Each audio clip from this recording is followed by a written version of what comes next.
Vocês já pararam para analisar os modos que Deus tem de atrair as pessoas?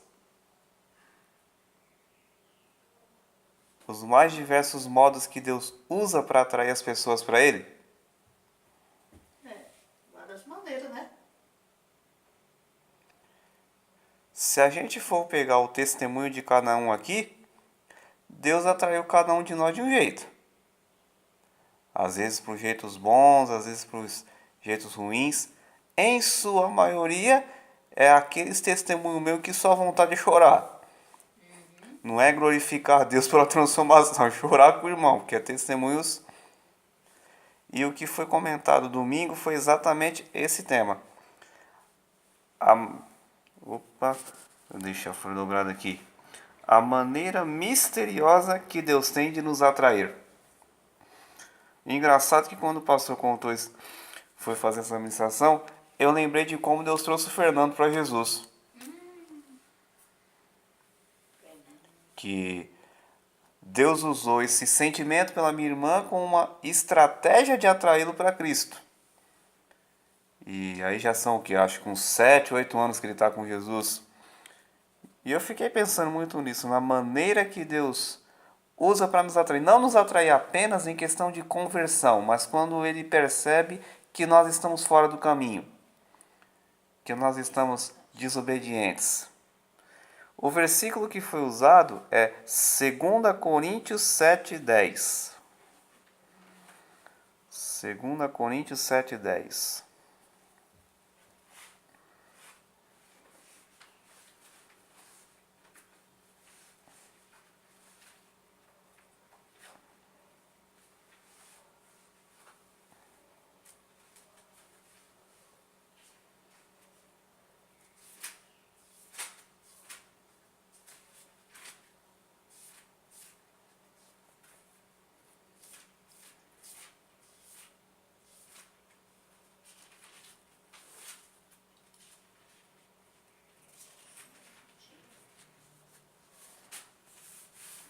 Coríntios 7,10.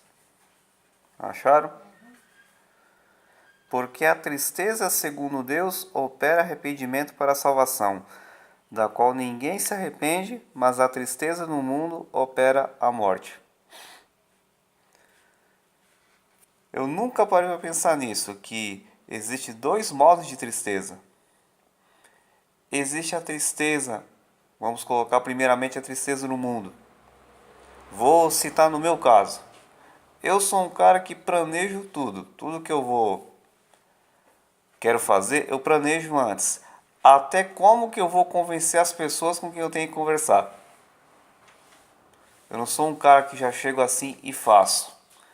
Eu penso, sento, planejo, seja tomando banho, seja antes de dormir, eu sempre planejo. Mas infelizmente teve algumas coisas que eu sonhei, que eu tentei planejar que não deu certo. E isso me provocou já momentos de tristeza, momentos de choro, momentos de desistência. Mas tem as tristezas que Deus permite. Usamos o mesmo exemplo. Coisas que eu planejei, coisas que Deus permite nas nossas vidas, que a gente não entende por quê. Às vezes aquele sofrimento que você passa que você não entende por quê. Mas aí, com o passar do tempo, Deus ele lhe mostra o porquê que ele permitiu aquele momento de tristeza na sua vida. E o que a gente tem que analisar aqui é qual o tipo de tristeza que nós estamos vivendo, que momento que nós estamos vivendo na nossa vida. Se nós estamos tristes por coisas que a gente não alcançou, ou se nós estamos tristes porque são coisas que Deus está permitindo.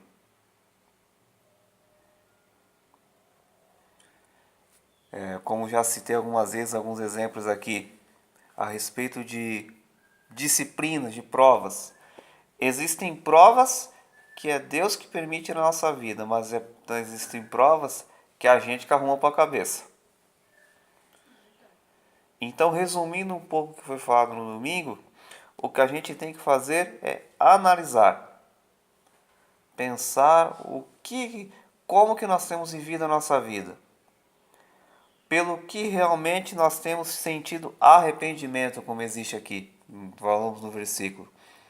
Se nós temos sentido um arrependimento por coisas que não têm valor, ou temos tido um arrependimento por coisas que realmente têm valor, por coisas que Deus tem colocado no nosso coração.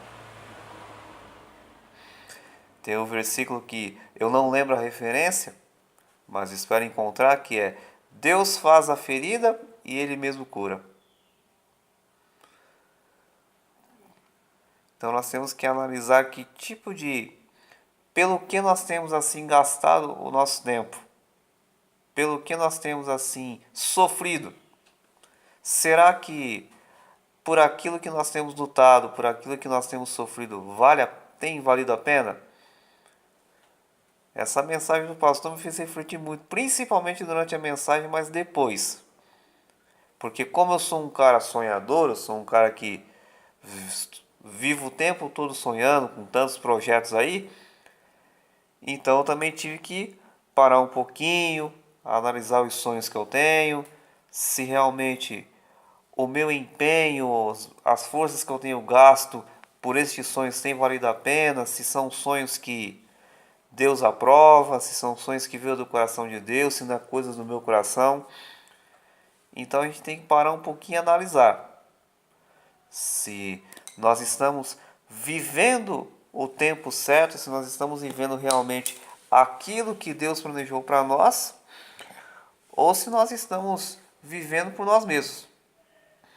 A Bíblia mesmo já diz: já estou crucificado com Cristo, agora não vivo mais eu, mas Cristo em mim. Então nós temos que viver todos os dias como se nós não estivéssemos vivos, abrindo mão de nossas vontades, abrindo mão de nossos desejos. Deus quer sim realizar os nossos sonhos, mas qual é a condição para que Ele realize os nossos sonhos? Se a gente querer viver os dele.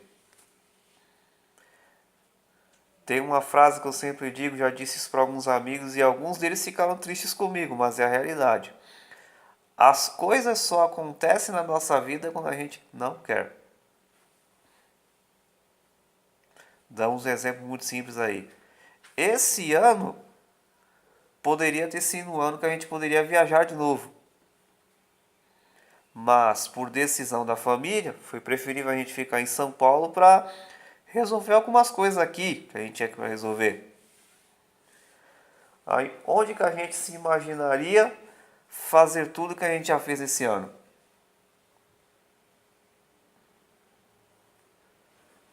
Assim, podemos dizer que realmente eu posso resumir esse ano de 2018, faltando 39 dias para terminar, que literalmente esse ano foi para colocar algumas coisas em ordem em São Paulo. Literalmente. Em ambos os lados. Meu pai os dele, minha mãe os dele, eu os meus, minhas irmãs dela, meu cunhado os dele. Realmente foi para colocar coisas em ordem. Literalmente. Então, ou seja, foi planos de Deus que esse ano nós pudéssemos colocar coisas em ordem em vários aspectos. Não sabíamos que seria desse jeito, do jeito que nós estamos vivendo agora. Mas Deus sabe por quê. Podemos dizer assim que de agosto para cá foi realmente uma reviravolta que Deus fez. Mudanças em cima de mudanças, que praticamente nós vamos terminar esse ano bonito. E desejamos que os que estão à nossa volta também terminem como nós. Não vamos ser egoístas. Mas foi plano de Deus. Nós traçamos os nossos, que foi de adiar a viagem para daqui mais alguns anos, para resolver coisas em São Paulo, e Deus resolveu: tá bom, vocês vão ter umas coisas para resolver, então peraí, vocês vão fazer a mudança geral aí. Eu não sei quais são as próximas que vêm nos próximos 39 dias. Mas Deus já começou a fazer o que já estava no coração dele. Não estava no nosso, mas estava no dele. Então que a gente pare para analisar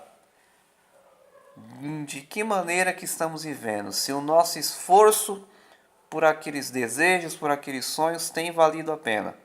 Se vale a pena, peça a Deus sabedoria, peça a Deus graça, peça a Deus forças para você continuar lutando. Se não for, reflita, entregue esse desejo na mão de Deus e consulte a ele para saber o que ele deseja para você. Quem quiser falar mais alguma coisa aí, fica à vontade. É isso que eu queria resumir.